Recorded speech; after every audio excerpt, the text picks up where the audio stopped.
Sun travels வடமாகாணத்தில் சட்டபூர்வமான அனுமதியுடன் இயங்குகின்ற visa consultants and ticket agent. உங்கள் பெறுமதியான கடவுச்சீட்டுகள், ஆவணங்கள் போன்றவற்றுக்கு பாதுகாப்பான அனுமதி பெற்ற நிறுவனம் சன் டிராவல்ஸ்.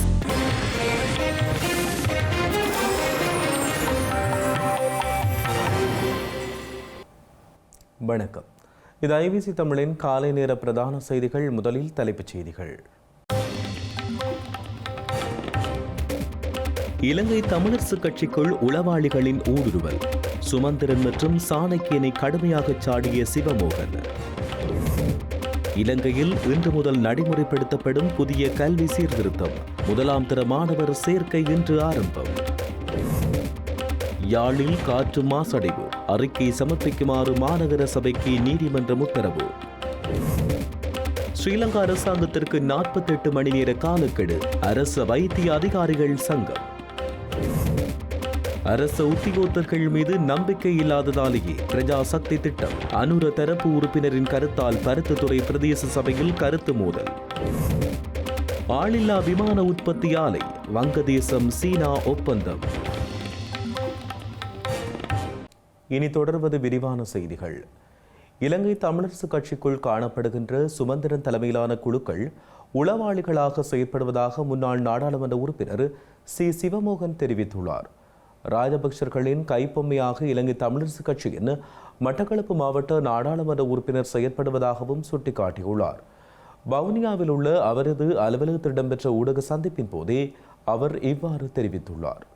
ஆயுத போராட்டம் எப்படி சூழ்ச்சிகளால் முறியடிக்கப்பட்டதோ அதே போல் நமது அரசியல் போராட்டமும் சூழ்ச்சிகளால் முறியடிப்பதற்கு இங்கு உள்ள இவர்கள் உளவாளிகளாக செயல்படுகிறார்களா என்றதுதான் என்னுடைய சந்தேகம்.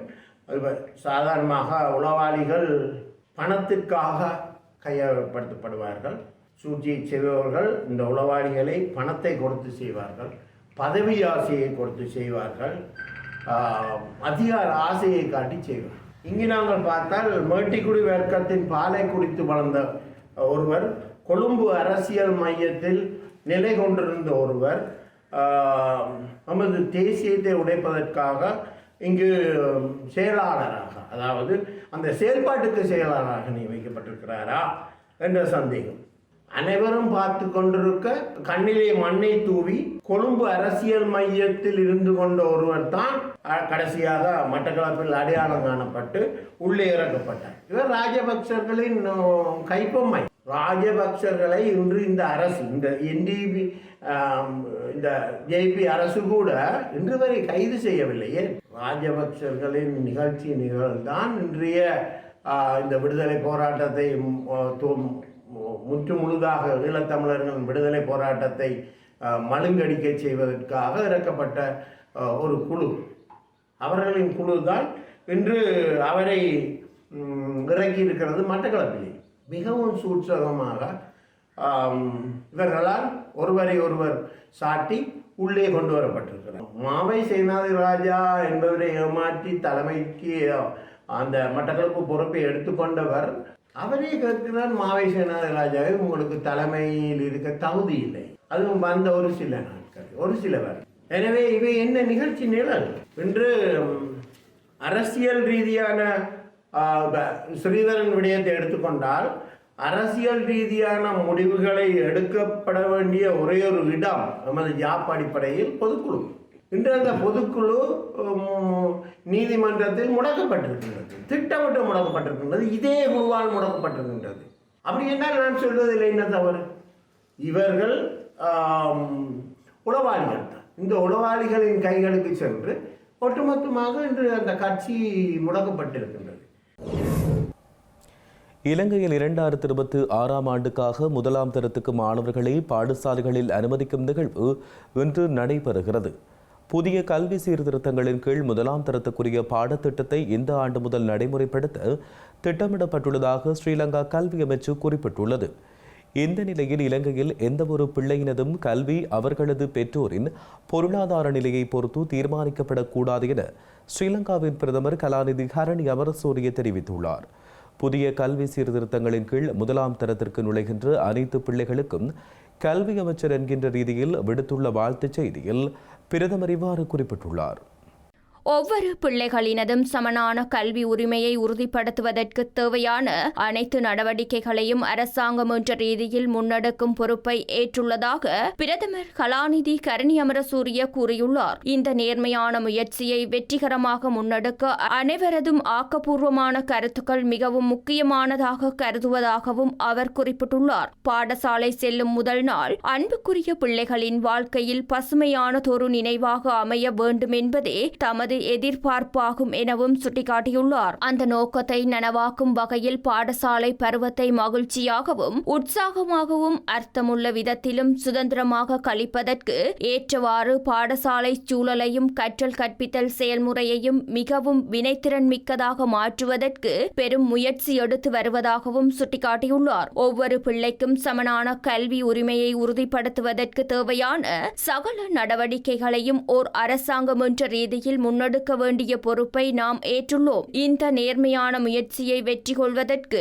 அனைவரது ஆக்கப்பூர்வமான கருத்துக்கள் மிகவும் முக்கியமானவை என பிரதமர் ஹரணி அமரசூரிய தெரிவித்துள்ளார். யாழ்ப்பாண பகுதியில் ஏற்படும் காற்று மாசடைவை குறைப்பதற்கு மேற்கொள்ளப்பட்டுள்ள நடவடிக்கைகள் தொடர்பான அறிக்கை ஒன்றினை நீதிமன்றத்தில் சமர்ப்பிக்குமாறு யாழ்ப்பாண மாநகர சபைக்கு மேன்முறையீட்டு நீதிமன்றம் உத்தரவிட்டுள்ளது. யாழ்ப்பாண பகுதியில் ஏற்படுகின்ற காற்று மாசடைவை குறைப்பதற்கான உத்தரவுகளை பிறப்பிக்குமாறு கோரி அந்த பகுதியில் வசிக்கும் வைத்தியர் உமாசுகி நடராஜா தாக்கல் செய்த ரீட் மனுவை விசாரணைக்கு எடுத்துக்கொண்ட போதே இந்த உத்தரவு பிறப்பிக்கப்பட்டுள்ளது.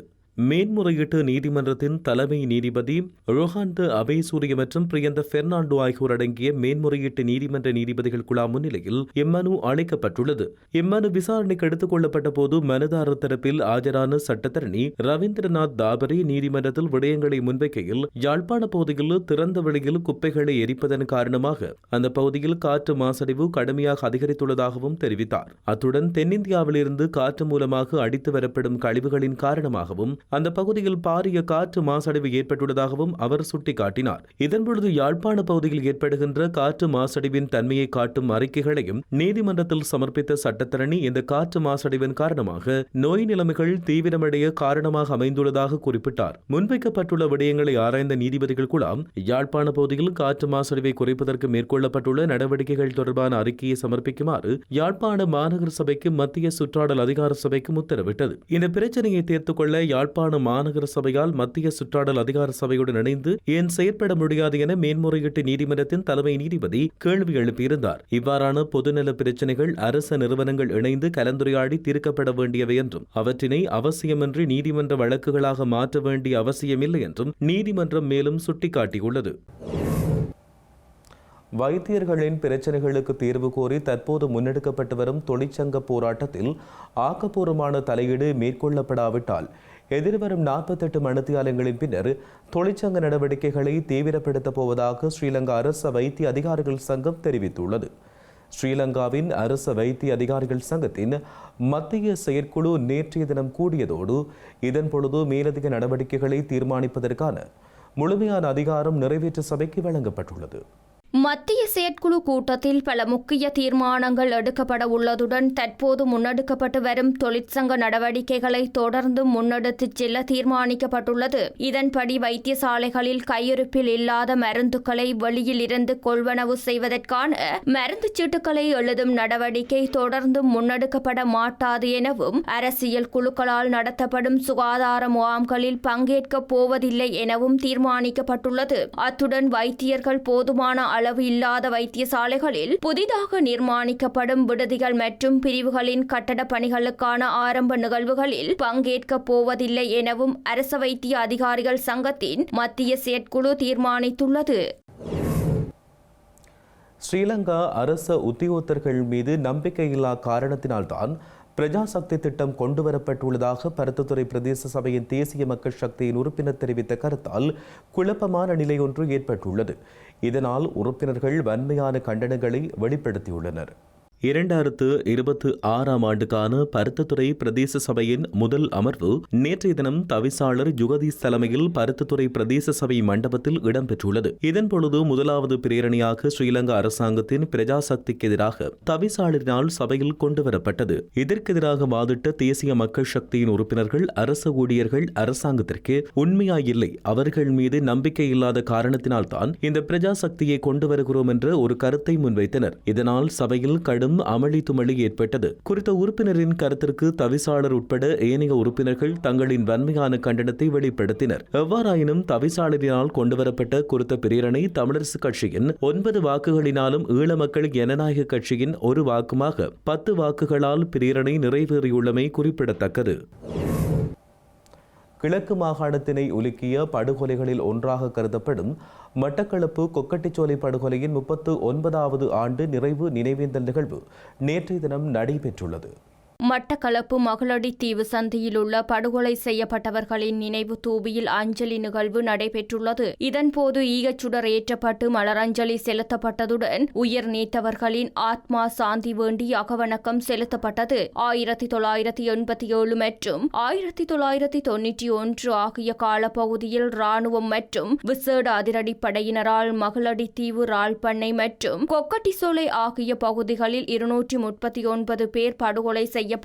குறித்த படுகொலையில் சிறுவர்கள், பெண்கள் மற்றும் முதியவர்களும் அடங்குகின்றமை குறிப்பிடத்தக்கது. இவர்களை நினைவுகூரும் வண்ணமே கொக்கட்டிச்சோலை படுகொலை நினைவு தூவி 2000ஆம் ஆண்டு அமைக்கப்பட்டது. 1987ஆம் ஆண்டு இதே தினத்தில் 39 ஆண்டுகளுக்கு முன்பு கொக்கட்டிச்சோலை ராள் வளர்ப்பு என்று கூறுகின்ற மகளடி தீவு முதலைக்குடா ராள் வளர்ப்பு பண்ணை படுவான்கரை பெருநிலத்தில் ராணுவத்தினர் மேற்கொண்ட படுகொலையில் 157க்கும் அதிகமானோர் படுகொலை செய்யப்பட்டார்கள். 1987ஆம் ஆண்டு என்பது கிழக்கு மாகாணத்தில் இந்த கொக்கட்டிச்சோலை பகுதியில் பெரியளவான படுகொலை முன்னெடுக்கப்பட்டது. அதன் பின்னர் இந்திய இலங்கை ஒப்பந்தங்கள் ஏற்படுத்தப்பட்டு அதன் பின்னர் படுகொலைகள் முள்ளிவாய்க்கால் வரையில் இடம்பெற்றது. கொக்கட்டிச்சோலை படுகொலை என்பது அன்றைய காலகட்டத்தில் சர்வதேச ரீதியாக பாரிய தாக்கத்தினை ஏற்படுத்தியிருந்தது. இந்த நினைவேந்தலில் இலங்கை தமிழரசு கட்சியின் நாடாளுமன்ற உறுப்பினர்களான ஞா ஸ்ரீநேசன், முன்னாள் நாடாளுமன்ற உறுப்பினர் ப. அரியநேத்திரன், பட்டிப்பளை பிரதேச தவிசாளர், படுகொலை செய்யப்பட்டவர்களின் உறவினர்களும் கலந்து கொண்டனர்.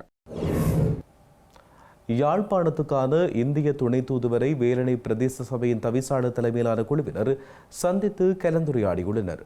ஸ்ரீலங்கா நாடாளுமன்ற உறுப்பினர் சிவஞானம் ஸ்ரீதரனின் ஒழுங்குபடுத்தலில் யாழ்ப்பாணத்திற்கான இந்திய துணை தூதுவருக்கும் வேலணை பிரதேச சபை தவிசாளர் சிவலிங்கம் அசோக் குமார் தலைமையிலான குழுவினருக்கும் இடையிலான கலந்துரையாடல் நேற்றைய தினம் யாழ்ப்பாணம் இந்திய துணை தூதுவர் அலுவலகத்தில் இடம்பெற்றிருந்தது. குறித்த கலந்துரையாடலில் இந்திய இழுவை படகு மீனவர்களால் நைனாதீவு மீனவர்கள் எதிர்நோக்கும் பிரச்சினைகள், நைனாதீவில் தற்சமயம் அமைக்கப்பட்டுக் கொண்டிருக்கும் சூரியகல மின் உற்பத்தி தொடர்பான விடயங்கள், வேலணை பிரதேசத்தின் எதிர்கால அபிவிருத்தி தொடர்பிலும் கலந்துரையாடப்பட்டுள்ளது. கலந்துரையாடலில் நாடாளுமன்ற உறுப்பினர் சிவஞானம் ஸ்ரீதரன், வேலணை பிரதேச சபையின் தவிசாளர், பிரதேச சபையின் உறுப்பினர்கள், நைனாதீவு கடற்றொழிலாளர் சங்க பிரதிநிதிகள் மற்றும் இந்திய துணை தூதரக அதிகாரிகள் போன்றோர் கலந்து கொண்டனர்.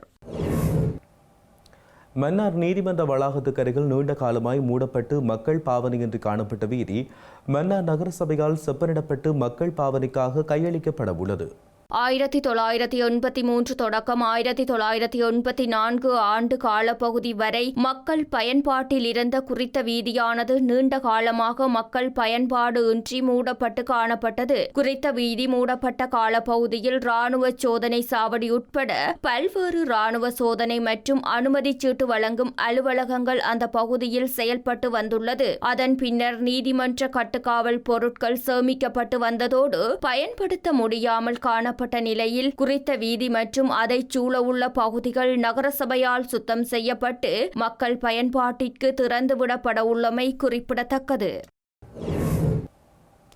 ட்ரோன் எனப்படும் ஆளில்லா சிறிய விமானங்கள் உற்பத்தி ஆலையை அமைக்க வங்கதேசம், சீனா இடையே பாதுகாப்பு ஒப்பந்தம் கையெழுத்தாகியுள்ளது.